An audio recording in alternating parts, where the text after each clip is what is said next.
Les dossiers Bukang Alonso continuent toujours à faire couler encre et salive. Nous allons essayer d'en parler, surtout cette épineuse question sur les juges naturels. Les juges naturels de Matata Ponyo. Est-ce qu'il est là ou il n'est pas là? Nous allons parler avec Maître Frédéric Chingej. Bienvenue, Maître. Bonjour. Dans une complicité avec Floride Dantoto, bienvenue. Merci. Voilà, Maître Frédéric. C'est comme si la justice ne veut pas lâcher Matata Ponyo, surtout avec le deuxième arrêt de la Cour constitutionnelle. Donc, Matata Ponyo est justiciable devant la Cour constitutionnelle. Je pense que non. La justice congolaise a déjà mis fin au dossier Bukang Alonso, mais il s'agit maintenant de l'interprétation des juristes. Chacun tente de réfléchir dans sa manière. Le deuxième arrêt de la Cour constitutionnelle est très clair. On ne lit pas le nom de Matata Ponyo dans cet arrêt. Ça, c'est la première des choses. Parce qu'il y en a qui pensent que la Cour constitutionnelle s'est contredite. Non. La Cour constitutionnelle a tenté d'apporter une solution. Parce que les vides juridiques existaient. Nous l'avons soulevé ici plusieurs fois. Et les hauts magistrats ont constaté réellement qu'il y avait un vide juridique. Mais on ne peut pas laisser un pays avec un vide pareil lorsqu'il y a des questions soulevées qui demandent des réponses. Et le deuxième arrêt ne parle pas de Matata Ponyo. Parce qu'il y a Premier ministre institution qui ne disparaît jamais, mais il y a aussi Premier ministre en tant qu'individu, personne physique, qui sont changeables. On peut enlever, faire partir d'un Premier ministre X et amener un autre, mais le Premier ministre en tant qu'institution demeure. C'est ainsi que nous disons, les hommes passent, mais les institutions restent. Donc là, la Cour constitutionnelle a résolu le problème du Premier ministre en tant qu'institution et non du Premier ministre en tant que Matata Ponyo. Alors maintenant, dans ce cas, cet arrêt consacre quoi finalement? Cet arrêt nous résout le problème lié aux poursuites contre les anciens premiers ministres. Parce qu'avant cet arrêt, on ne pouvait pas poursuivre pénalement un ancien premier ministre. Parce qu'il n'avait pas de juge naturel. Avant cet arrêt. Mais aujourd'hui, on est à mesure de poursuivre un ancien premier ministre, mais pas Matata Ponyo. Pourquoi? Parce que la loi est très claire, elle vous dit qu'on ne peut pas légiférer pour une question pendante devant les juridictions. On ne peut pas légiférer. La loi dit ça? Oui, on ne peut pas légiférer pour répondre à un procès qui est en cours.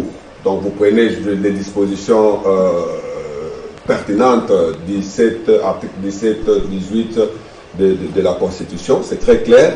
On ne peut pas, pendant que la justice poursuit un individu, que le Parlement ou la Cour constitutionnelle réponde à la question pour que cette personne soit réellement poursuivie.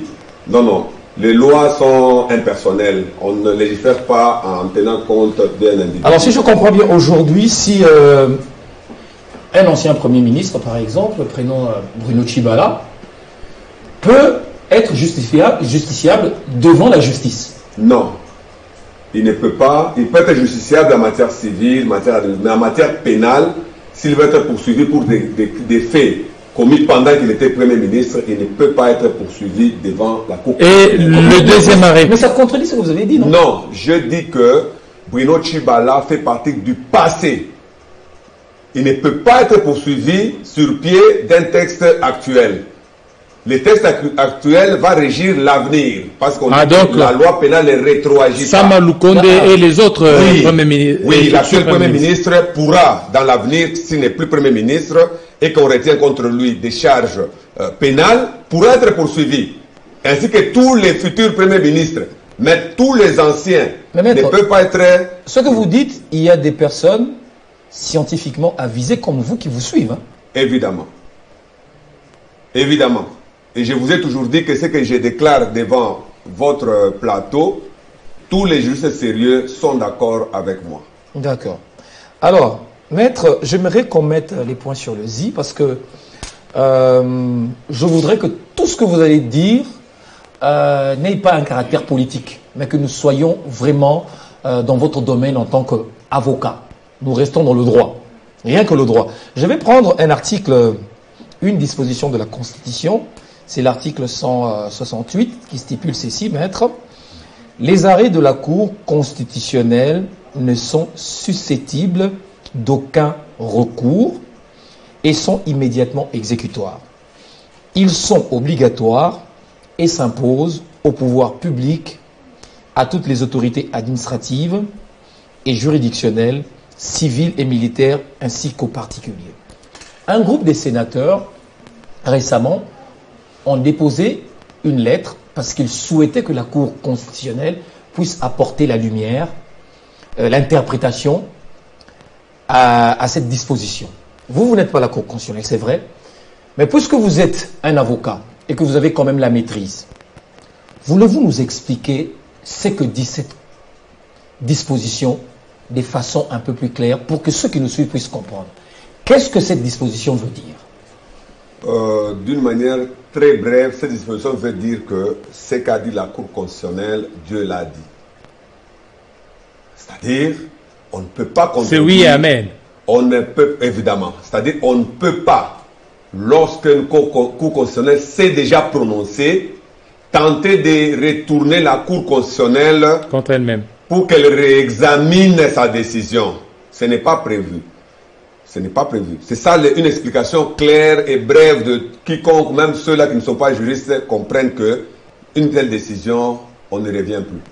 Alors, mais il y a des avocats, des juristes également qui disent que en 2019, lors des contentieux électoraux, la Cour avait validé, erreur matérielle, validé et prennent le cas de l'arrêt de la Cour constitutionnelle comme modèle pour dire que la Cour peut se réviser et revenir en matière électorale. Moi, je pense d'abord que si, je ne sais pas quel avocat a dit ça, moi je suis avocat, moi je pense Maître, que je veux citer son nom. Si... Excusez-moi de citer son nom, Maître Eddy Kanda. Oui. Je crois, il est en train de me suivre en ce moment. Il a donné cette justificatif. Je ne l'ai pas suivi, mais si je prends ce que vous venez de dire, je dirais que c'est erroné. D'abord, l'idée elle-même est erronée, parce qu'on ne peut pas, là où la loi a déjà dit, là où la loi est claire, on ne peut pas chercher une interprétation en dehors de la loi. On ne peut pas. D'ailleurs, c'est connu de tous les juristes. Mais je sais que lorsque une décision est rendue, c'est comme moi, mon nom c'est Frédéric, mon prénom c'est Maître Frédéric, à supposer qu'il y a une décision qui me concerne, au lieu d'écrire Frédéric, on a écrit François. Je ne retourne pas devant la Cour constitutionnelle pour demander le réexamen de mon dossier. Mais je retourne devant la Cour constitutionnelle pour que la Cour constitutionnelle rectifie. Parce que le nom est une institution de police. D'ailleurs, il est entouré du caractère d'ordre public. Lorsque votre nom est mal rédigé, vous avez le droit d'aller réclamer qu'on écrive votre nom très bien. Donc ça, c'est l'erreur matérielle. Mais dire que, évidemment, dire que la Cour constitutionnelle rend sa décision et que moi, vous venez me consulter pour que j'entame une procédure de recours, je vous dirais de ne pas venir chez moi. Parce que je ne connais pas la possibilité d'aller modifier cette décision. Du moins en tant qu'avocat. Mais il y a eu ceux qui ont été validés, invalidés. Il y a eu des invalidations. Mais ce dont on parle ici, il y a eu des gens invalidés et validés par la suite par la Cour. Est-ce que c'est deux cas différents ou c'est le même? Si c'est la Cour elle-même qui les a validés, elle n'est plus à mesure de les invalider. Mais ça s'est passé? Oui, si ça s'est passé, ce sont des erreurs. Je vous ai dit une fois ici que la justice en tant qu'institution, elle est pure et elle est sacrée. Mais ne pouvons pas agir sans les personnes physiques.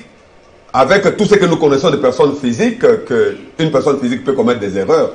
Elle n'est pas une machine qui est programmée pour ne pas commettre des erreurs. Donc les erreurs de justice existent et c'est connu à travers le monde, à travers l'histoire qu'il y a eu des erreurs de justice. Mais je vous dis, si nous devons nous en tenir qu'au droit, une décision de la Cour constitutionnelle ne peut pas être attaquée par une voie de recours. Il n'y a pas de possibilité. Alors, où placez-vous maintenant le deuxième arrêt? Est-ce que le deuxième arrêt de la Cour constitutionnelle s'attaque au premier ou le deuxième arrêt résout un problème?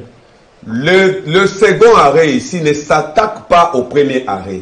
Parce que s'il s'attaquait au premier arrêt, on aurait lu le nom de Matata Ponyo. Parce qu'il s'agit de Matata Ponyo. Personne n'a lu dans cet arrêt Matata Ponyo. C'est-à-dire c'est la Cour constitutionnelle qui se rend compte que, d'ailleurs, là, j'ai même dit qu'à ce stade, Matata Ponyo peut ouvrir sa bouteille de champagne et se dire que son affaire est terminée. Parce que la Cour nous a rejoints en soutenant que Matata Ponyo n'avait pas de juge naturel et elle en a créé. Parce que si Matata Ponyo avait un juge naturel, la Cour constitutionnelle n'aurait pas créé. Parce qu'on ne peut pas créer où un juge, où on a déjà un juge. Ça, si nous voulons bien réfléchir, la Cour constitutionnelle a d'abord reconnu qu'avant ce deuxième arrêt, Matata Ponyo n'avait pas de juge naturel. C'est ainsi que voulant combler ces vides, elle a pris une décision courageuse pour que les futurs anciens premiers ministres soient poursuivis au pénal devant la Cour constitutionnelle. Parce que mais cette décision a encore en son sein une autre erreur parce qu'elle va heurter une autre loi. C'est laquelle? La loi portant statut des anciens présidents de la République. Oui. Parce qu'il y a une loi qui résout déjà la question des anciens présidents de la République. La Cour constitutionnelle ne pouvait pas revenir traiter cette question. Elle devait se limiter sur la question qui était pendante, c'était la question de savoir est-ce que l'ancien Premier ministre a un juge naturel, oui ou non.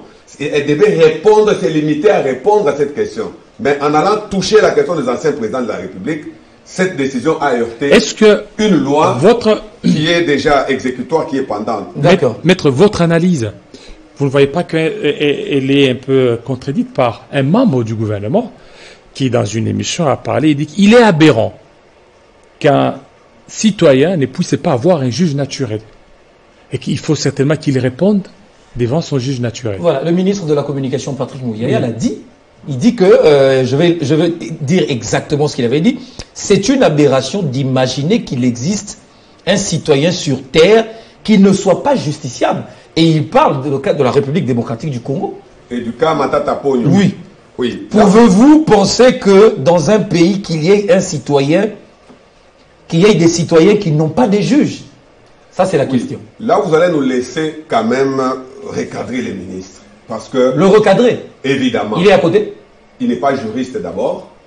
Donc, ce sont les excuses qu'il pourra avoir devant cette version, sa manière de parler. S'il parle du cas Matata Ponyo, nous sommes, en tant qu'avocats de Matata Ponyo, dans l'obligation de recadrer ses dires. Allez-y. Parce qu'il est à côté. Nous savons que depuis... Où est-il à côté alors? Son parcours, il n'a jamais été juriste pour que l'on sache qu'il s'agit d'une erreur d'un juriste. Premièrement, il faut retenir ceci. Parce qu'il a parlé de la démocratie. J'ai demandé suivre d'abord ses dires. Il a parlé d'un État démocratique comme la RDC, mais il ignore beaucoup d'un État démocratique ou d'un État de droit. Donc il fallait qu'il soit un peu recadré pour qu'à la prochaine occasion, qu'il ne touche plus aux affaires de la justice aussi longtemps qu'il est membre du gouvernement. Pourquoi? Parce que je vais prendre l'article 151 de la Constitution qui met sur pied, qui affirme le principe de séparation de pouvoir, qui est très clair, qui dit que chaque pouvoir doit arrêter un autre pouvoir. Il n'y a pas un pouvoir qui soit au-dessus d'un autre. C'est connu dans les États de droit. Donc, en tant que membre du gouvernement, il n'a aucun droit de parler d'une affaire qui est devant les cours des tribunaux. Il ne peut pas. Le fait seulement de le dire, il viole l'article 151. Parce que l'article 151 défend aux membres du gouvernement même de commenter. L'article 151 de quoi? De la Constitution. Okay. Si vous voulez que je vous lise l'article 151 pour que vous compreniez sa teneur. Je vais devoir, parce que j'ai une Constitution ici. Ça, c'est l'article 151. Oui. Les pouvoirs exécutifs ne peuvent donner d'injonction au juge dans l'exercice de sa juridiction, ni statuer sur les différends, ni entraver le cours de la justice, ni s'opposer à l'exécution d'une décision de justice. Là, nous sommes ni statués sur les différends. C'est-à-dire la Constitution veut que celui qui doit dire le droit soit séparé des autres. C'est ça l'article 151. Parce qu'on ne peut pas dire le droit, c'est-à-dire que c'est les juges qui disent le droit, ne peut pas sentir qu'autour de lui, il y a le législatif ou l'exécutif qui tente aussi de se prononcer. C'est ça la grosse erreur. Parce qu'il a dit que c'est aberrant qu'une personne pense. Mais il n'a pas continué. Ce qui est plus aberrant, c'est cette ignorance. L'ignorance de la Constitution. Parce qu'un membre du gouvernement qui le fait a beaucoup plus d'ignorance que de connaissances. Nous, on aurait voulu, parce que le droit souffre tellement beaucoup en RDC, on aurait voulu qu'en tant que ministre de l'information et de tout ce qui est communication au niveau du pays, et qui vous gère, vous, ici, de vous aider, parce que nous savons que dans le chef de plusieurs journalistes, ils ne comprennent pas comment on peut parler de questions de droit. Je prends un exemple ici aujourd'hui. Plusieurs Congolais sont condamnés comme voleurs, détourneurs, sans être condamnés, sans jugement. Okay. Pourquoi le ministre de la Communication ne veut pas ramener à la hauteur notre communication pour dire à la presse qui descend souvent parce qu'on a arrêté quelqu'un à la police, il a violé directement, le journaliste va dire qu'il y a eu viol. Mais au finish, les journalistes ne suivent pas, où les affaires sont clôturées devant des juges qui parviennent à acquitter les personnes déjà sanctionnées par les journalistes. Donc c'est une question très importante. Nous attendons toujours, nous en tant que juristes, nous attendons toujours que la communication joue son vrai rôle. C'est-à-dire, lorsqu'on doit appeler quelqu'un détourneur, on doit être en mesure d'apporter des preuves. Mais en le faisant, donc on est en train de communiquer des questions du palais dans la rue. Parce que la rue n'a pas de conscience, la rue n'a pas d'intelligence. La rue, c'est-à-dire quand un chef a dit ce qu'il a dit, c'est la vérité. Mais ce sont des mensonges. La question du juge naturel. Moi, je pense que le ministre de la Justice aurait pu, peut-être en disant que une personne ne peut pas prétendre, que c'est aberrant, qu'une personne prétende ne pas avoir des juges naturels, il aurait pu donner des dispositions légales ou constitutionnelles qui soutiennent ce qu'il dit. Mais moi, je dis que lorsque la Constitution parle du juge naturel, elle ne dit pas que chaque justiciable doit avoir son juge naturel. Non. Elle dit « Nul ne peut être distrait de son juge naturel ». C'est deux sens différents. Autrement dit, ça veut dire quoi autrement? Ça veut dire que quand la loi vous dit X doit avoir, comme on dit tout enfant congolais, doit avoir un père, c'est-à-dire il n'y a pas une autre option de trouver un Congolais qui n'a pas de père.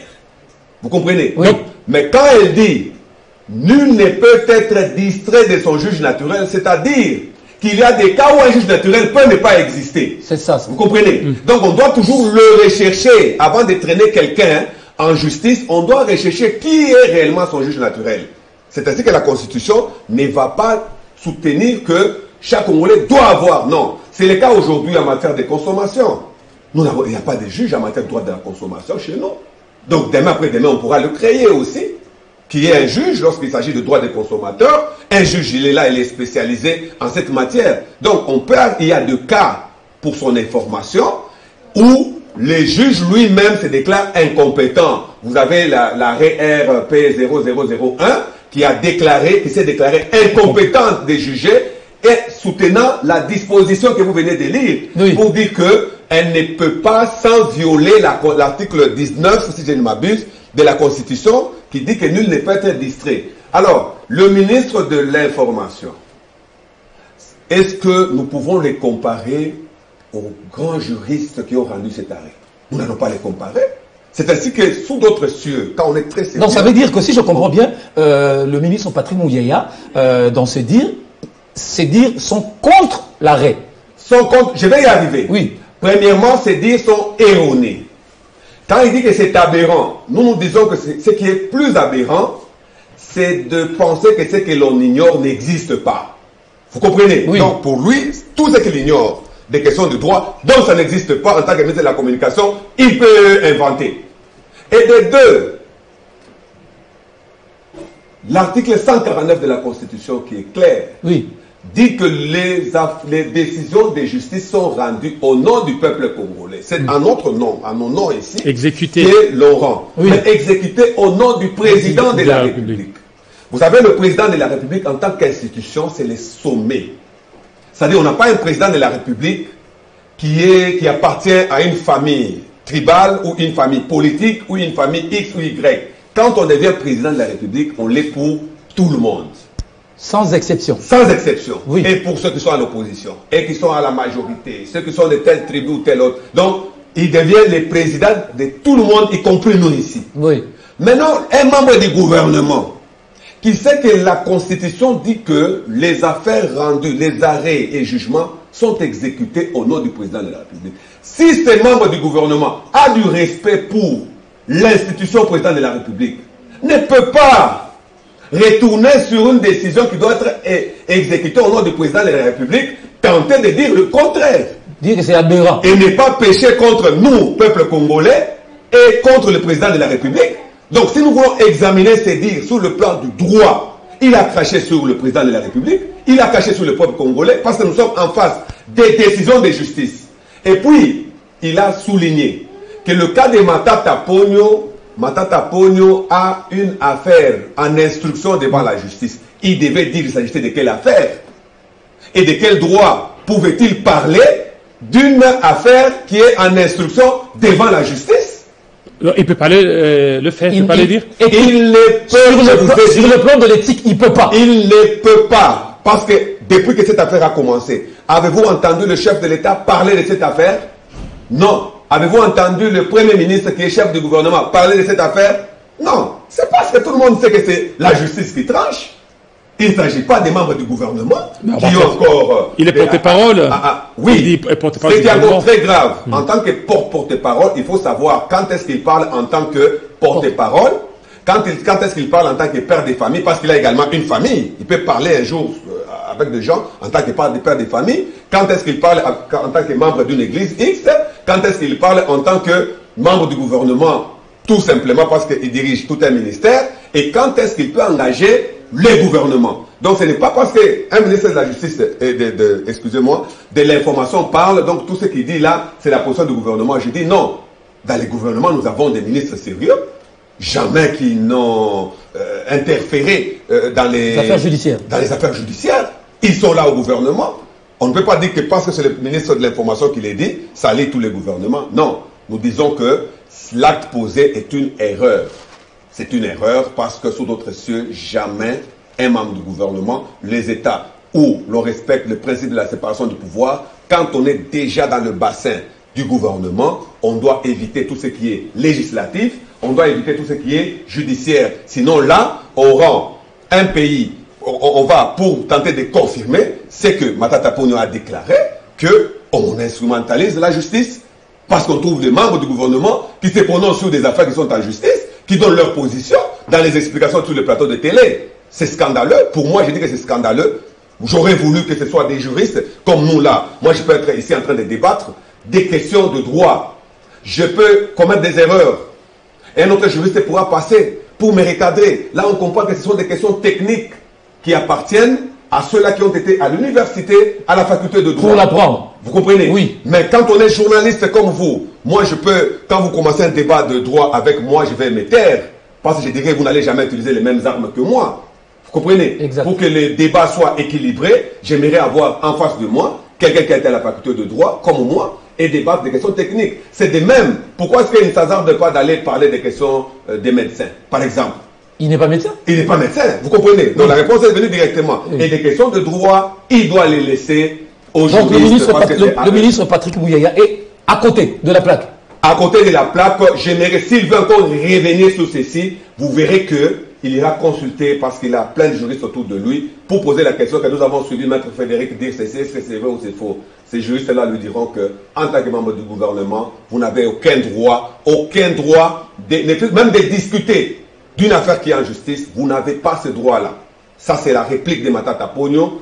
Il n'a aucun droit de toucher à ces points-là. Peut-être qu'il a essayé pour se faire aimer. Hein? Évidemment. Vous savez que les hommes politiques, parce que si vous m'avez dit que de parler en tant que juriste et non comme politique, je ne suis pas politique, mais lorsque je parle des questions qui concernent un homme politique, je suis politique. Il ne faut pas oublier, parce que l'avocat a plusieurs mandats. Oui. L'avocat défend, il assiste, il représente également. Donc je peux être assis ici, vous me voyez, mais c'est Matata Pogno qui parle. Donc je ne parlerai que comme politique. Donc ne me dites pas quand je suis sur votre plateau, non, essayez de parler. Non, si je parle des questions d'un médecin, je parlerai comme médecin. Si je parle des questions qui concernent un soldat, un militaire, je parlerai le langage de militaire. Mais ici, il s'agit d'un homme politique. Je vous ai dit la fois passée qu'un homme politique n'a pas de vie privée. Alors, maître, en définitive, ce qu'il faut comprendre, c'est que c'est inimaginable au regard du droit, qu'un jour, le sénateur Matata Ponyo, l'ancien Premier ministre Matata Ponyo, soit devant la Cour constitutionnelle pour l'affaire Boukangalonzo. C'est inimaginable. Je vous dis, ça c'est l'analyse d'un juriste sérieux. Le deuxième arrêt de la Cour constitutionnelle a mis d'une manière définitive fin au dossier Boukangalonzo. Le deuxième arrêt. Le deuxième arrêt. C'est-à-dire, a démontré, le deuxième arrêt est venu en soutenance du premier. À part l'erreur sur la loi portant statut des anciens présidents de la République, mais quand s'agissant de la question Matata Ponyo, Boukangalonzo, cette histoire est terminée. Devant, c'est ce que vous de la communication, c'est ça le problème. La communication doit aller puiser auprès des experts, puiser l'information, élaborer auprès des institutions censées rendre dire le droit. Allez à la Cour constitutionnelle. Notre Cour constitutionnelle n'est pas loin d'ici. Allez, vous êtes journaliste d'investigation, entrez là-bas, on va vous donner les dossiers, vous allez lire, vous allez poser des questions à ceux-là qui ont rendu la décision, ils vous diront. Mais la position du ministre Patrick Moudouya montre que eux, ils ne sont pas d'accord. Parce qu'il dit c'est aberrant. Il peut ou ne pas être d'accord. Ce n'est pas le problème de Matata Ponyo. Vous comprenez? Là, ce sont des sentiments politiques. Chaque politique peut se dire que non, moi je suis contre X, contre Y. Ce sont des bonnes guerres. Mais toucher à une affaire qui est soit pendante devant la justice ou qui est rendue par la justice, c'est cracher sur notre appareil judiciaire. Maître, n'oubliez pas que le deuxième arrêt, ça fait suite à l'interprétation demandée par la Cour de cassation.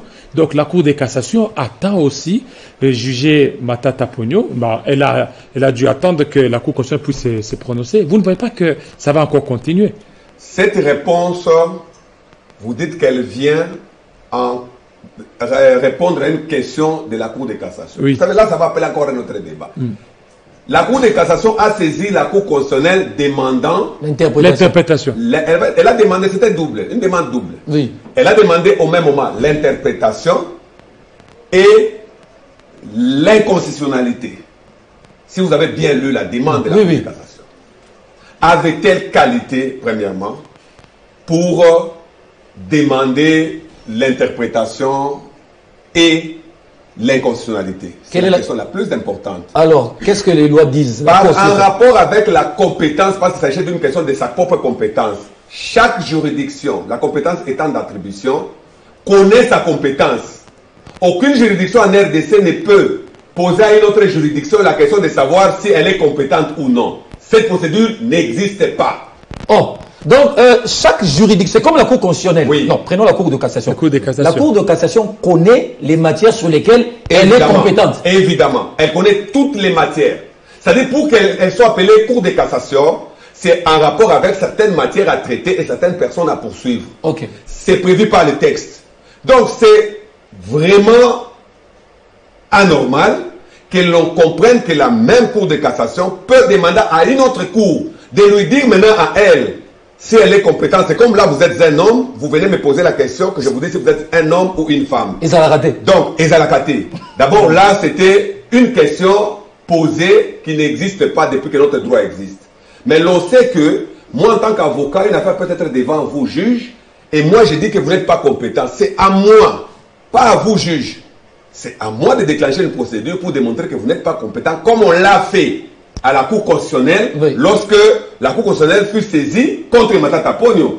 Ce n'est pas la Cour constitutionnelle qui est allée poser la question à un autre juge pour lui dire si elle était compétente ou non. Elle a répondu aux questions du ministère public et des parties au procès.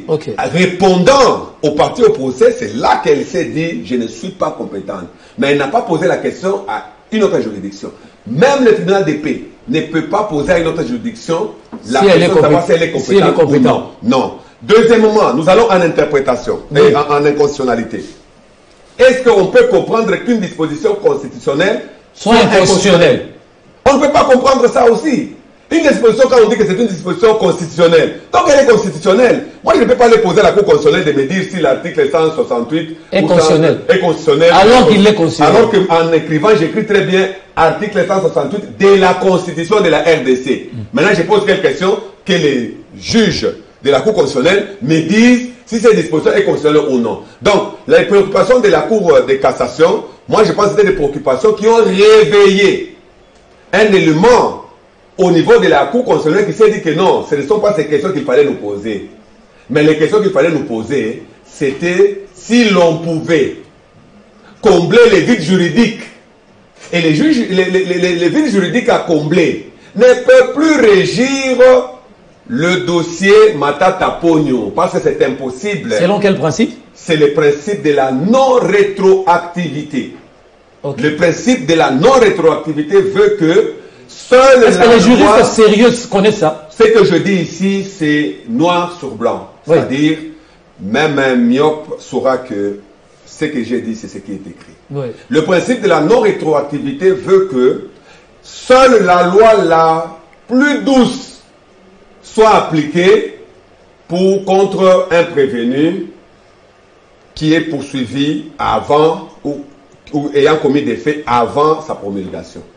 Donc, on ne peut appliquer cet arrêt que si elle est favorable à Matata Pogno. Mais comme cette décision n'est pas favorable à Matata Pogno, c'est le principe de la non-rétroactivité qui va s'appliquer. Et puis, il faut mettre aussi en tête que, bien que nous soyons trop dans la morale, trop dans le droit et la morale ont toujours des différences. Ok. Donc, vous de la communication, vous devez arriver à enseigner à nos populations, parce que plusieurs nous lisons sur les réseaux sociaux, nous comprenons qu'il y a un problème sérieux de la communication. Pourquoi ne pas créer des émissions, par exemple, où les techniciens viennent expliquer à la population, parce que la population doit connaître ses droits. En des termes clairs aussi. En des termes clairs. C'est ce que nous cherchons, que les gens comprennent. Parce que quand vous dites à la population que personne ne peut prétendre ne pas avoir un juge à lui, mais vous le dites dans une masse qui ne connaît rien du droit, qui ne peut... Non, c'est injuste, c'est déséquilibré. Pour bien équilibrer, il faut que cette population-là comprenne d'abord l'élaboration de lois, surtout en matière pénale, et les principes spatio-temporels d'une loi. La population doit comprendre que cette loi... Mais quand vous dites ça, vous allez emballer tous vos militants. Parce que les militants, c'est comme à l'église. Et les questions de morale, je disais, il y a une grande différence entre la morale et le droit. Oui, oui, parce que la morale a ses sanctions, le droit en a aussi. Oui. Donc on ne peut pas aujourd'hui, parce qu'on s'est dit que X doit avoir commis tel acte, même lorsque la procédure de les poursuivre n'existe pas, même lorsque vous dites seulement qu'il doit être poursuivi. Donc c'est de l'arbitraire qu'on veut créer dans un pays, dans un état de droit, c'est de l'arbitraire, on va ramasser des gens pour les placer et dire, allez, jugez-moi ces messieurs. Non, tout est prévu. Qui doit juger qui, c'est prévu. Mais lorsqu'un juge naturel n'existe pas, je vous ai dit dès les premiers jours ici, que cette porte était hermétiquement fermée. Personne ne pouvait l'ouvrir. Et si aujourd'hui, au moment où la Cour des constitutionnelle s'est déjà prononcée, mais il y a de quidam qui continuent à se dire que non, il doit être jugé. Ça sera en vertu de quel principe de droit? Peut-être dans les principes des journalistes, on peut en trouver parce qu'on a maintenant des journalistes qui crachent les feux et le froid au même moment. On peut en trouver. Mais sur les questions concernant le droit, il faut laisser les juristes vous interpréter ce qu'ils lisent. C'est très mieux. Merci. Merci beaucoup Frédéric Tchingej, avocat. Merci à vous Florida Toto. C'est avec plaisir. Fidèles téléspectateurs, vous avez raison de nous suivre. Restez branchés sur Télé 50. À très bientôt.